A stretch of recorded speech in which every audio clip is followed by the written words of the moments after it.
From sweet to savory, add these not too spooky treats to your upcoming Halloween party. Heidi VanValkenburg with Rhodes Bake N Serve. She is joining me here in studio. She's got the recipes for the cinnamon roll ghost. And then we have some spider sliders. We do, I know. And these are so super easy. So this, I mean. Okay, I'm all ears. Well, super easy. Super easy. Well, holidays can be so intimidating with all of the ideas. And so you always make it fun though. I know, right? So we're just going to spray our pan. What I did is you can use the anytime cinnamon rolls. You can use the traditional ones, whichever one that you want to use. It doesn't matter. Okay. And then all I did was clip this end, and I'm going to unroll it, okay?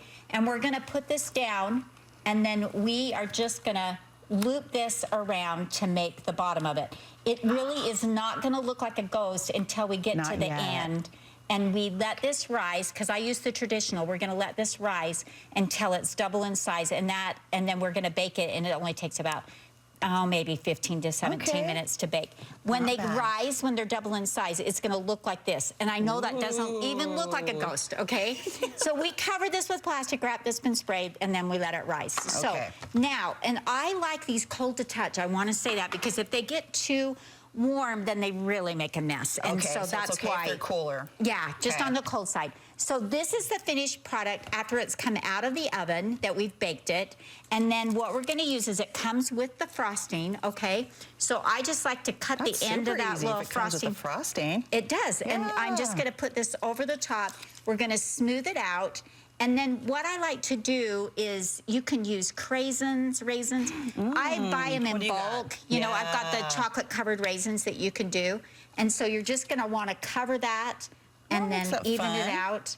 And that's all. And kids love doing this. I was just going to ask you, like, this is kid approved? I mean, this is where they can show off their creativity. The problem is they're probably going to want to lick that right now before we finish doing all the rest of them. Or some adults might want to do that too. And then just, you know, pick your eyes that match and put those down on that ghost.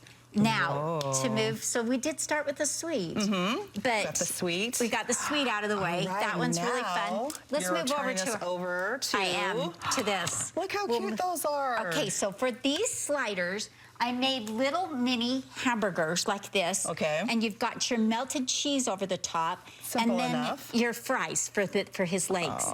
And so make sure when you buy the fries, you buy the skinny ones. That looks better. You know, they come in like a little bit thicker, but for the legs, you know, we want skinny legs. I wish that it was that easy. Okay, and then, you know, dip it in your favorite blood, you know, your slider when it's all done. And then we just assembled it. So that's all. And we put these on our traditional dinner rolls. I let those rise and then bake. Or you can use the warm and serve rolls too. Okay, and then put it together. Either one, depending on how much time you have. Is this like a tradition for you on Halloween time? Oh, I'm going to make it a tradition now. Yes, let's start it, right? Let's start in 2025. Let's start that, right. We're going to make spiders, and we're going to make ghosts. This is the only kind of spider that I like, is one that I can eat. I'm with you on that. Okay, but you can't go no pest control involved in this. We're just going to bake them and have fun. You can't go wrong with these rolls, That's right? And then these are like green olives with the pimento in the middle that we used for the eyes. And it sticks to the cheese. I love that. So really easy to do. So fun, creative. You can put a little twist on your Halloween party or just a little get-together. Yeah, and if you don't want these and you want something else, go to our website, rhodesbakeandserve.com, and you can find all kinds of great ideas for Halloween. Oh, this is really easy to do. See, you just kind of kick-started it, kind of get the creative juices flowing, so we appreciate it. Thanks so much, Heidi. You bet.